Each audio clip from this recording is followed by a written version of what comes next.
वृंदावन विहारी लाल की जय। राधा रानी की जय। श्री गुरुदेव भगवान की जय। श्री राधे राधे। भक्ति प्रश्नोत्तरी कार्यक्रम प्रारंभ किया जा रहा है। आइए हम भक्ति संबंधित प्रश्नों को श्रवण करें। श्री राधे राधे गुरु जी, आपके श्री चरणों में कोटि कोटि दंड प्रणाम। संध्या जी अलीगढ़ से, इनका प्रश्न है, संत जन कहते हैं कि सभी के अंदर भगवान को देखो, तो फिर पाप क्यों करते हैं या होता है? मनुष्य पाप क्यों करता है? सबके अंदर अगर भगवान देखना है। वो कहते हैं ना, देखते नहीं है इसलिए होता है। कहने की बात अलग होती, देखने की बात अलग होती। ये तो हर कोई कह देगा कि सबके अंदर भगवान देखो, और सबके अंदर भगवान नहीं दिखलाई पड़ते हैं, न जाने क्या क्या शैतान देखते हैं। अब मन में वही रह सोचते हैं, अरे नहीं, ये ऐसा अच्छा हो ही नहीं सकता, इसके अंदर तो इतनी गड़बड़ी है। थोड़ा सा जरा आपके विपरीत बोल दिया पर भगवान वाली बात खत्म। जब तक आपके लिए अनुकूल बोल रहा है वो व्यक्ति, तब तक बहुत बहुत बढ़िया, हाँ इसके अंदर हमको भगवान दिखलाई पड़ रहा है। और एक शब्द कोई बोल दिया जो आपके पसंद का नहीं है, बस भगवान चले गए वहां से। अरे भगवान तो तब होंगे जब वो गाली भी दे, मार भी दे, और तब भी भगवान मानो, तब तो तुम्हारा मानना ठीक है। अब तुम्हारी मान्यता इतनी कमजोर है कि वो तुम्हारे लिए आपकी जगह तू बोल दें तो बस खत्म हुई इज्जत। तो ये मानना जो अज्ञान का है, ज्ञान पूर्वक मानना या भगवान की कृपा की द्वारा ऐसी दृष्टि प्राप्त हो जाए जो साधक की दृष्टि नहीं, जो सिद्ध की दृष्टि है, तब भगवान दिखलाई पड़ते हैं। नहीं तो भगवान हर जगह नहीं दिखते हैं। भगवान को देखा जाता है श्री विग्रह में, उसमें भी जल्दी नहीं मानते हैं। कई तो ये पूछने लग जाते हैं, कहने में जरा खराब लगता है, कितने के लाए थे, कहाँ से लाए थे? ऐसे श्री विग्रह जैसे दुकान में खड़े, जैसे मंदिर में नहीं खड़े, दुकान में खड़े। अब बताओ, भगवान के श्री विग्रह में भगवान हम नहीं देख पा रहे हैं, हम वहां देख रहे हैं अपने व्यापार की चीज, और गुरु में भगवान नहीं देख पा रहे हैं, संत में भगवान नहीं देख पा रहे हैं। तो पहले तो इन्हीं में देखना पड़ेगा। पहले तो मंदिर में आप श्री विग्रह में ठाकुर जी के भगवान देखिए, फिर गुरु में देखिए, और फिर उसके बाद संतों में देखिए, भगवान के भक्तों में भगवान देखिए, इसके बाद गौ में देखिए, गाय में, तुलसी में देखिए, पीपल में देखिए। जो जो विभूतियां बताई गई हैं उनमें पहले देखिए। उनमें देखते देखते देखते तब आप किसी निकृष्ट प्राणी में देख पाओगे। अभी कोई गलत ढंग से व्यवहार आपके करे तो मारो मारो करेंगे, कहाँ गए भगवान? अभी भगवान देख रहे थे। तो आपके अनुकूलता को ही आप भगवान देखते हैं। प्रैक्टिकल बात जो है वो अलग है। महान पुरुषों को, भगवत विभूतियों को भगवान देखो। गीता जी के 10वें अध्याय में प्रभु ने अपनी विभूति का वर्णन किया है। उन विभूतियों में भगवान को देखो। आत्मा में भगवान है, लेकिन वो आत्मा में स्थित हो तब तो भगवान का दर्शन करे। वो तो शरीर में स्थित है। तो आपकी स्थिति कहाँ है उस पर डिपेंड करता है कि भगवत दर्शन होगा कि आपको अभिमान का दर्शन होगा, अज्ञान का दर्शन होगा। और अपने ही अहंकार में डूबा हुआ प्राणी जीवन भर अपने लक्ष्य को भूला रहता है, तो भगवान कहाँ से दिखेंगे भाई? भगवान के लिए तो बहुत पवित्रता चाहिए दृष्टि में, तब भगवान देखते हैं। राधे राधे। अभिनव जी आगरा से, इनका प्रश्न है, गुरुदेव, मैं 1 साल से राधा नाम लेखन और लगभग 2 साल से राधा नाम जप कर रहा हूँ तथा रोजाना राधा कृपा कटाक्ष, यमुनाष्टक एवं भक्त नामावली आदि स्तोत्रों का पाठ भी करता हूँ। भक्त चरितावली, भक्ति प्रश्नोत्तरी सत्संग रोज सुनता हूँ। राधा कुंड, श्री यमुना जी बरसाना, लाडली जी का चरणामृत, ब्रजरज, गंगा जल का रोजाना सेवन करता हूँ। गीता जी का भी पाठ और सात्विक खान पान, कुसंग रहित जीवन, श्री जी की कृपा से जी पा रहा हूँ, लेकिन कभी कभी मुझे स्वप्न में गंदे दृश्य और गंदा संग होता है। मैं बहुत परेशान हो चुका हूँ, मुझसे क्या गलती हो रही है? भक्ति करने से पहले मेरे साथ ऐसा नहीं होता था। भक्ति करने के बाद आपको दिखलाई पड़ने लगा है। भक्ति जब करना शुरू किया आपने तब दिखलाई पड़ने लगा, उसके पहले आपको दिखता नहीं था, मैल ही मैल भरा था। अब एक आध जगह थोड़ी सी चमक आई है तो गंदगी दिखने लगी। जैसे बढ़िया सा सफेद कपड़ा हो तभी धब्बा दिखता है। अब काले ही काले पहने थे जिंदगी भर तो धब्बा कहाँ से दिखे? काला ही काला कपड़ा पहने तो धब्बा कहाँ से दिखेगा? अब जब सफेद कपड़ा पहनना शुरू किया तब धब्बा दिखना शुरू हुआ है। तो अब आपको गंदगी दिखलाई पड़ने लग गई तो अब आप उसको धीरे धीरे दूर करने की कोशिश करोगे और आगे बढ़ोगे, पवित्रता धारण करोगे, निर्मलता, उज्ज्वलता, सफलता सब प्राप्त होगी। श्री राधे राधे। इनका दूसरा प्रश्न है, 2 साल से अब मैं सिर्फ राधा रानी और श्री कृष्ण को ही अपना आराध्य मानता हूँ। जिन देवी देवताओं की उपासना पहले किया करता था अब सब छोड़ दिया है। वही देवता स्वप्न में आवेश में दिखते हैं और कहते हैं मेरी उपासना क्यों छोड़ दी, लेकिन मैं फिर भी केवल अपने मार्ग पर ही चल रहा हूँ। मेरा मार्गदर्शन करें कि मेरा मनोबल न टूट जाए और मैं भक्ति मार्ग से न गिर जाऊं।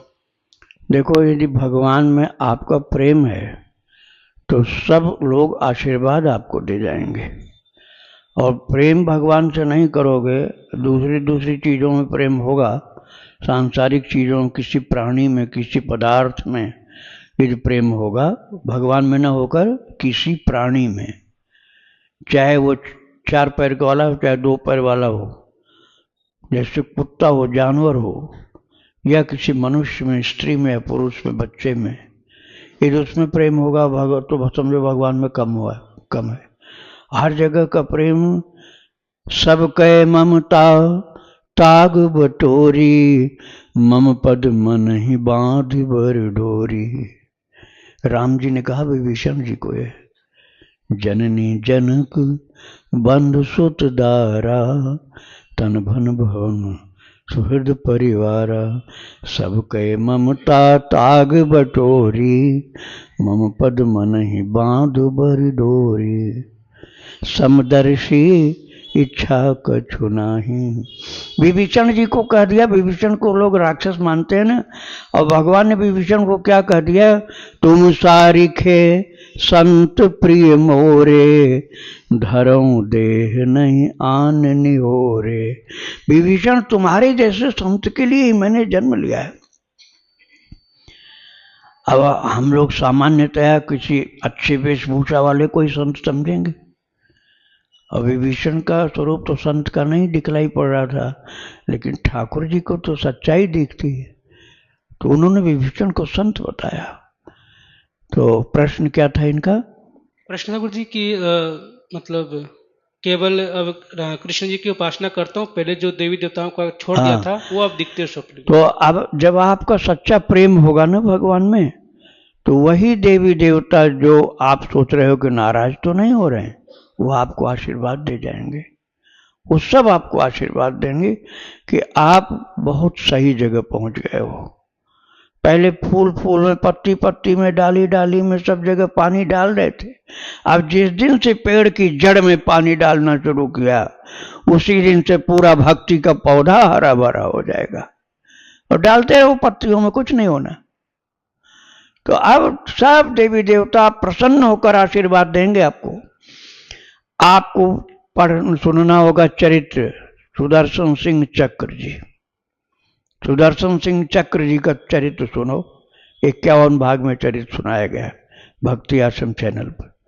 केवल बाल कृष्ण की भक्ति करते थे, केवल बाल कृष्ण, छोटा भाई मानकर। राधा रानी प्रणाम करती थी उनको। राधा रानी के भक्त लोग थोड़ा नाराज हो सकते हैं, लेकिन ये बात सच्ची है। महाराज बरसाना में राधा रानी ने हाथ जोड़ के प्रणाम किया, जेठ जी प्रणाम। और सुदर्शन सिंह चक्र जी खूब आशीर्वाद दिए, लली सदा खुश रहो, सदा खुश रहो, खूब आशीर्वाद दिया। एक बाल कृष्ण की भक्ति से राधा रानी प्रणाम कर रही, और देवी देवता तो सब छोटे मोटे हैं, शंकर जी आकर के आशीर्वाद देते थे। पार्वती दुर्गा माता सिंह की सवारी पर बैठ के आई तो चक्र जी बोले, मैया या भाई से मिल लूं? सिंह से।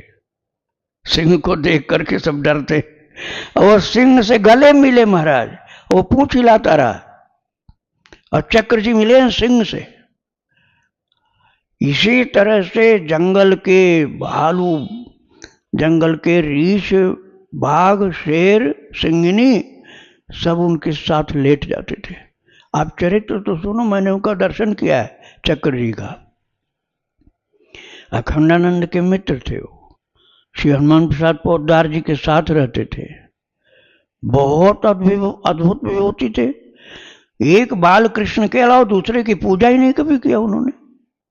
एक निष्ठ तो हो के देखो आप, अनन्य भक्ति आपकी होगी तो सब देवी देवता अपने आप प्रसन्न हो जाएंगे। सच्चे हरि भक्त बन जाओ, सच्चे भगवत भक्त बन जाओ, सब आपके ऊपर प्रसन्न होकर आशीर्वाद देंगे। बिखरी हुई चित्तवृत्ति रहेगी, कभी यहाँ कभी उसको चादर चढ़ाने चले गए और कभी वहाँ पहुँच गए, अरे यहाँ काम नहीं हुआ, उसको ट्राई करके देखते हैं। तो ऐसे जिंदगी भर ट्राई ही करते रह जाओगे। भगवान की भक्ति में एकदम समर्पण कर दो अपने जीवन का, देखो सब प्रसन्न होकर आशीर्वाद देने आएंगे तुमको। श्री राधे राधे। इनका आखिरी प्रश्न है, गुरुदेव कभी कभी गंदे स्वप्न तो आते ही हैं, लेकिन कभी कभी सात्विक स्वप्न भी आते हैं, जैसे बिहारी जी के विग्रह रूप में दिखते हैं और पूज्य प्रेमानंद जी के दर्शन होते हैं, आपके दर्शन होते हैं। तो गुरुदेव कहीं भगवान मेरी यह परीक्षा तो नहीं ले रहे, मेरी परीक्षा तो नहीं हो रही है? गुरुदेव कृपया आप आज्ञा करें, आप जो भी आज्ञा करेंगे मैं वही करूँगा। बस आपको भक्तों का चरित्र सुनना है और प्रभु का नाम खूब जपना है। परीक्षा बहुत ऊंची क्लास की होती है, छोटी क्लास की परीक्षा थोड़े होती है। वहाँ तो पीठ ठोक करके और आशीर्वाद देते हैं मास्टर लोग, खूब बढ़िया पढ़ रहा है और बढ़िया कर, और बढ़िया कर, उत्साह बढ़ाते हैं। बहुत ऊंची क्लास में जाओगे तब कठिन परीक्षा होगी, तो उस कठिन परीक्षा में प्रभु की भक्ति ही संभाल पाती, नहीं तो डगमगा जाए आदमी। शुरुआत में परीक्षा थोड़े होती है, उत्साह बढ़ाया जाता है। ठाकुर जी कृपा करके स्वयं कहते हैं, करम सदा ते कह रखवारी, जिम बाल कहीं राख महतारी। जैसे छोटे बच्चे की रखवाली माँ करती है, संभालती रहती है, ऐसे ही अपने प्रारंभिक भक्त की भगवान रक्षा करते हैं। और जब भक्त बहुत ऊंची क्लास का हो जाता है तब कभी जरूरी समझते हैं, तब परीक्षा लेते हैं। रोजाना थोड़े लेते हैं परीक्षा। श्री राधे राधे। खुशबू जी, इनका प्रश्न है, महाराज जी कुल कितने संप्रदाय हैं भारत में और ज्यादातर लोग किस संप्रदाय को फॉलो करते हैं? संप्रदाय तो अनंत हैं, लेकिन यदि वैष्णव की बात की जाए तो पहले 4 संप्रदाय थे, अब 4 नहीं, कई भी हैं संप्रदाय। पहले रुद्र संप्रदाय, श्री संप्रदाय, कुमार संप्रदाय, ब्रह्म संप्रदाय, ये 4 संप्रदाय थे। ब्रह्म संप्रदाय से गौड़ी, माधव गौड़ी ही चला। कुमार संप्रदाय से सनकादि का चला। श्री संप्रदाय में 2 चले, एक रामानुज, एक रामानंद। इस प्रकार से रुद्र संप्रदाय में पुष्टि मार्गी।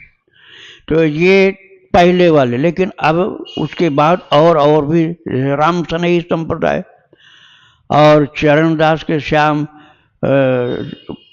उसको बोलते हैं शुक संप्रदाय। चरणदास जी महाराज की दीक्षा सुखदेव जी महाराज ने की थी, इसलिए उसको शुक संप्रदाय कहते हैं। तो वृंदावन में भी शुक भवन है, सनई बिहारी मंदिर के पास गली में है शुक भवन, वो गद्दी है वृंदावन में। और दिल्ली में 2 गद्दियाँ हैं उनकी। सहजोबाई उनकी शिष्या थी चरणदास जी की, और बहुत से संत थे। तो ये बाद में चला है, अभी लगभग 250-300 साल से। इसके पहले वो संप्रदाय नहीं था। और श्री हित हरिवंश जी के आने पर राधा वल्लभ संप्रदाय चला।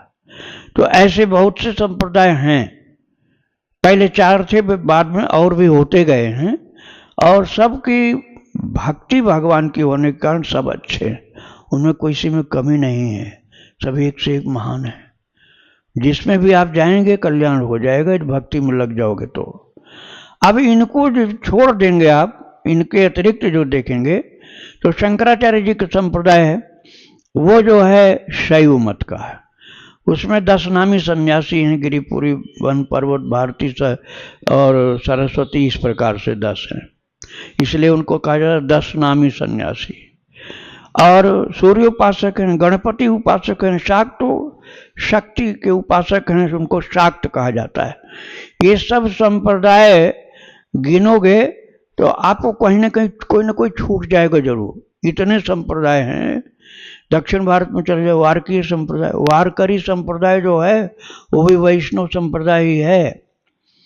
और ज्ञानेश्वर महाराज जो थे, उनके बड़े भाई, उनके द्वारा वो चला है, और उनके गुरुदेव थे, उन्होंने प्रारंभ किया था। तो और दक्षिण में चले जाओ तो और भी संप्रदाय मिलते हैं। तो संप्रदाय मत देखो, आप जिनसे दीक्षा लेने जा रहे हो, केवल ये देखो कि भगवान के भक्त हैं, प्रभु के प्रेमी हैं, तो आपके गुरुदेव हैं वो। उनके चरण शरण में जाने पर आप भक्त हो जाओगे। अब आप देखिए, रामानंदी संप्रदाय में रैदास जी महाराज थे, रामानंद जी के शिष्य थे रैदास जी, लेकिन मीरा जी ने उनसे दीक्षा ली थी। आप एक कृष्ण भक्तों से जो एकदम नए नए हैं, उनसे पूछो कि मीरा जी के गुरु जी कौन थे, नहीं बता पाएंगे। वो सोचेंगे कोई कृष्ण उपासक होंगे, लेकिन मीरा जी के गुरुदेव कौन थे? रैदास जी थे। रैदास जी ने कृष्ण भक्त बना दिया उनको, और स्वयं थे राम भक्त। तो आप संप्रदाय को नहीं देखो, अपने गुरुदेव की भक्ति को देखो, उनकी जाति को मत देखो। रैदास की जाति को मीरा जी ने कभी नहीं देखा था, जबकि चर्मकार माने जाते थे। जाति कभी गुरुदेव की नहीं देखी जाती है, उनकी भक्ति देखी जाती है। आप बस उनकी भक्ति को देखो, उनकी जाति नहीं देखो, उनका रंग रूप नहीं देखो, उनकी कृपालुता महानता देखो, उनके चरणों का आश्रय लो, उनसे दीक्षा लो, आप आगे बढ़ते जाओगे। आज्ञा का पालन करना आवश्यक होता है। श्री राधे राधे। शिल्पी जी, इनका प्रश्न है, होली की रात पूजा करने को कहा जाता है, तो कौन से दिन वो पूजा करनी होती है? जिस दिन होली जलाई जाती है उस दिन, या रंग वाले दिन? और इस बार यह रात किस तारीख को है, किस दिन पूजा करें? देखो, इस बार तो होली 3 तारीख की जगह 2 तारीख को जलाई जाएगी, क्योंकि वो ग्रहण लग रहा है। तो ग्रहण के कारण संध्या समय में होली नहीं जलेगी, एक दिन पहले 3 की जगह 2 को जलेगी। रंग 3 को नहीं खेलना, उसमें हानि है ग्रहण में रंग खेलने से। 4 को खेलना है। किंतु यह हर साल नहीं ऐसा होता है। हर साल की बात यदि करें तो चैतन्य महाप्रभु का आविर्भाव, प्राकट्य, जन्म उनका हुआ था पूर्णिमा को, फाल्गुन की पूर्णिमा को जन्म हुआ था, जिस दिन होली जलती है उस दिन महाराज चैतन्य महाप्रभु का जन्म हुआ था। बहुत शुभ घड़ी है वो। आप उस रात्रि में खूब भजन करिए। और वैसे 3 महान रात्रियां होती हैं, महारात्रि 3 होती हैं, शरद पूर्णिमा की रात्रि, दीपावली की रात्रि और शिवरात्रि। ये 3 रात्रियों को जागरण भी किया जाता है। तो आपको जिसमें निष्ठा ज़्यादा हो वही कर लीजिए, उसी से काम हो जाएगा। श्री राधे राधे। आशीष वर्मा जी, इनका प्रश्न है, अपनी धर्म युक्त इच्छा पूरी करने के लिए भगवान की कितनी माला गुरु मंत्र की जपना चाहिए? जैसे अच्छी नौकरी या अच्छा व्यापार के लिए, जिससे अपना परिवार का भरण पोषण हो सके, तो इसके लिए कितना मंत्र जप माला से करना चाहिए? अब आपको भगवान ने किसी दूसरे काम के लिए पैदा किया हो तो नौकरी छूट जाएगी, व्यापार छूट जाएगा, और सब छोड़ छाड़ के भागोगे, और इसके बाद बन जाओगे संत, और संत बन करके फिर तमाम जीवों का कल्याण करोगे। ऐसे संत मिल जाएंगे आपको, जैसा मैं बता रहा हूँ। सोचा था क्या कि बहुत बड़े बिजनेसमैन बनेंगे, फेल हो गए। अच्छी नौकरी वाले बने, उसमें भी फेल हो गए, और संत बन गए बहुत अच्छे। तो ठाकुर जी ने जिस कार्य के लिए भेजा ना, वो आपको करना होगा, इसलिए मांगो मत उनसे, बिल्कुल नहीं मांगो, क्योंकि उनको पता है क्या सही क्या गलत, और सब आपको कुछ भी नहीं पता, कुछ पता नहीं, मांगने चल पड़े। जैसे छोटा सा बच्चा अपनी माँ से कहे कि मैं इस दादी से ब्याह करूंगा, अब वो अज्ञान है ना उसका, ऐसे बोल सकता है वो, तो कुछ भी अज्ञान में बोल सकते। प्रायः मनुष्य अज्ञानी होता है, भगवान किसी से कृपा करके बहुत प्यार करते हो तब उसकी बुद्धि पवित्र होती है। तो आप भगवान के ऊपर ही न छोड़ दो इसको कि प्रभु जय विधि होय नाथ हित मोरा, करो सुबेगी दास में तोरा। नारद जी जैसे महान मुनि कह रहे हैं, ये किसने कहा था? नारद जी ने कहा था। और नारद जी सर्वज्ञ हैं महाराज, वो हम लोगों की तरह से छोटे मोटे नहीं हैं। नारद जी सर्वज्ञ हैं, सबसे महान भक्त हैं, भगवान के बाह्य मन के स्वरूप हैं, और वो कह रहे हैं कि नहीं मैं बुद्धि नहीं लगाऊंगा। आप प्रभु जिसमें मेरा हित समझे वही करिए। जेहि विधि होय नाथ हित मोरा, करो सुबेगी दास में तोरा। नारद जी नहीं मांग पाए, उन्होंने सोचा मांगने में ना समझी हो जाएगी, पता नहीं ठाकुर जी को क्या कराना, हम क्या मांगने जा रहे हैं। इसलिए भगवान से यही मांगो जो देवर्षि नारद जी ने कहा कि प्रभु जिस तरह से मेरा हित आप समझते हो वही करिए, मुझे मेरी इच्छा कोई नहीं पूरी करना, मैं मांगू तब भी नहीं देना। कर पाओगे ऐसा? आप तो दो चार जगह भटके, नहीं मिला तो भगवान, आप नास्तिक हो जाओगे, भगवान नहीं होते कोई, भगवान होते ही नहीं ऐसा कहने लग जाओगे। और नारद जी कहते हैं मैं मांगू वो देना नहीं, जिस प्रकार से मेरा हित हो आप अपनी समझ से करिएगा। श्री राधे राधे। कोटि कोटि नमन गुरुदेव। श्री राधे। श्री हरि बाबा महाराज के कृपा पात्र परिवार से हूँ। अच्छा। मैं उत्सव के लिए आने के लिए बहुत कोशिश की है मैंने आने के लिए, लेकिन आ नहीं पा रही थी। रात गुरुदेव महाराज जी और आनंदमयी माँ मेरे सपने में आए, छवि रूप में मैं उनको दर्शन दिए उन्होंने, और मैं रोक नहीं पाई अपने आप को। गुरुदेव उनका गुरु मंत्र मुझे कुछ नहीं पता, हमारे पूर्वज उनसे बांध कार्य के उसमें जुड़े हुए थे, लेकिन कोई गुरु मंत्र मैं क्या किस नाम से जपूं उनको? ब्रह्मचारी जी भी अभी इस अवस्था में नहीं है जो मुझे कुछ बता। हाँ बेटा, ठीक बात। श्री राधे। मैं बता रहा हूँ, बहुत ही महान पुरुष। आप लोग चरितावली सुनते हैं तो श्री हरि बाबा की दिव्य लीलाएं इस शीर्षक से 34 भाग में उनका चरित्र आपने सुना है? हाँ, 34 भाग में उनका चरित्र भक्ति आश्रम चैनल पर है, श्री हरि बाबा की दिव्य लीलाएं। महाराज अब 34 भाग में मैंने चरित्र सुनाया है प्रभु की कृपा से, तो अभी इतने जल्दी क्या बता दूंगा आपको। बहुत विस्तृत चरित्र है और परम दिव्य चरित्र है, बहुत अद्भुत दिव्य चरित्र है। मैं तो स्वयं हरि बाबा के बांध पर कितनी बार भागवत करने या प्रवचन करने गया हूँ। हरि बाबा के आश्रम जो अभी यहाँ है हमारे बगल में, इसमें मैं 10 महीना रह चुका हूँ। जब यह भक्ति आश्रम नहीं बना था तब तो मैं प्रवचन भी करता था, वहाँ रहता भी था। तो उनकी सब आश्रमों में रह चुका हूँ। उनके गुरु का आश्रम होशियारपुर में, वहाँ रह चुका हूँ। अलवर में उनका आश्रम, वहाँ रह चुका हूँ। बांध पर उनका आश्रम है, बरेली में उनका आश्रम है, वृंदावन धाम में। तो मुझे तो हरि बाबा की बड़ी कृपा प्राप्त है। मेरा तो बहुत ज़्यादा उनसे, मैंने उनका चरित्र पहले एक भाग में सुनाया था। हरि बाबा के ऊपर आवेश आया था श्री चैतन्य महाप्रभु का। वर्धा नाम की जगह है महाराष्ट्र में, वर्धा। वहाँ गए थे श्री अच्युत मुनि से, वो वेदांत पढ़ रहे थे।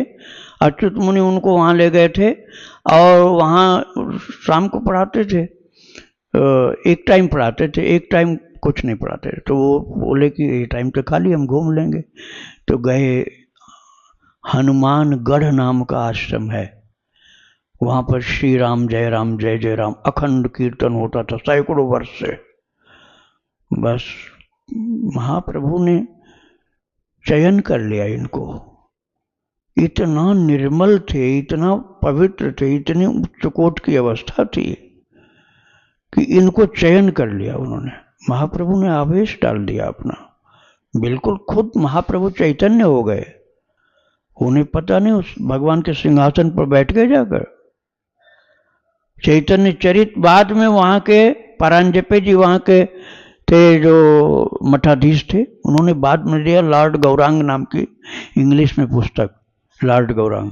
फिर उसको हरि बाबा ने पढ़ा तो पूरा चरित्र उन्होंने, लेकिन चरित्र पढ़ने के पहले आवेश हो गया उनके ऊपर। बड़ा अद्भुत चरित्र। वो तो पहले तो समाधि लग जाती थी। पूर्ण ब्रह्मज्ञानी महापुरुष थे, उनके गुरुदेव भी वो भी। लेकिन ऐसे ब्रह्मज्ञानियों को भी भगवान अपनी सेवा में लगाते हैं। और जब वो महाप्रभु चैतन्य के आवेश में हो गए तो सीधा आए वो गंगा जी के खादर में और अपने सेवकों को बोले, छोड़ दो इस समय कोई ब्रह्म ज्ञान की बात, बांध बनाओ। जो बांध पर मिट्टी डालेगा वो सब पूर्ण हो जाएगा जो चाहता है।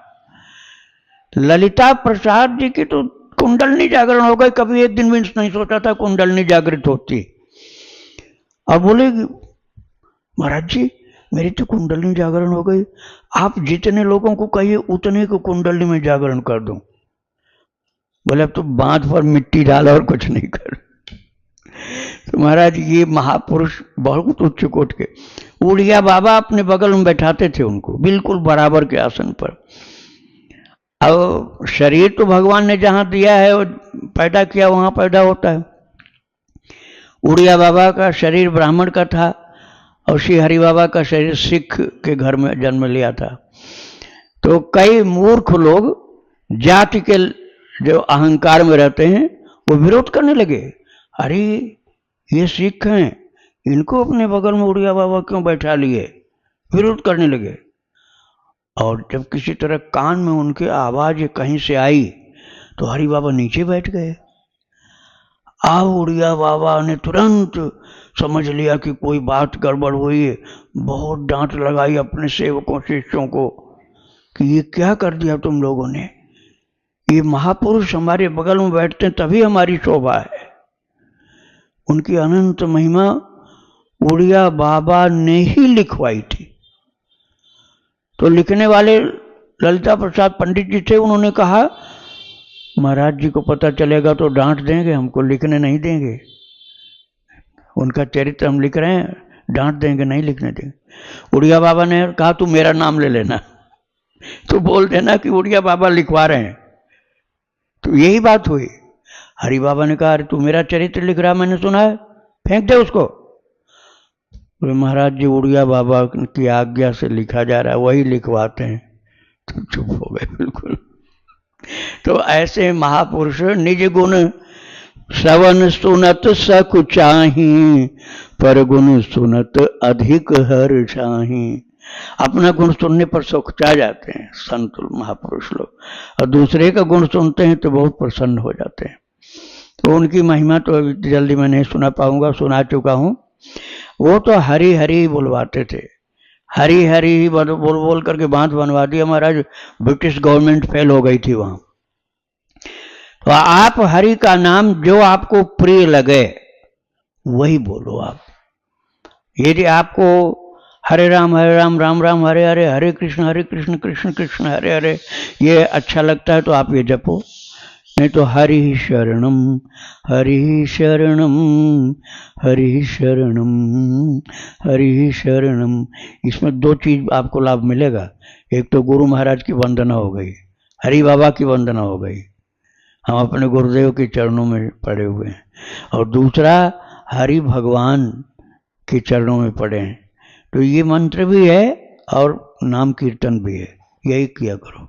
श्री राधे राधे। वृंदावन बिहारी लाल की जय, राधा रानी की जय, श्री गुरुदेव भगवान की जय। श्री राधे राधे।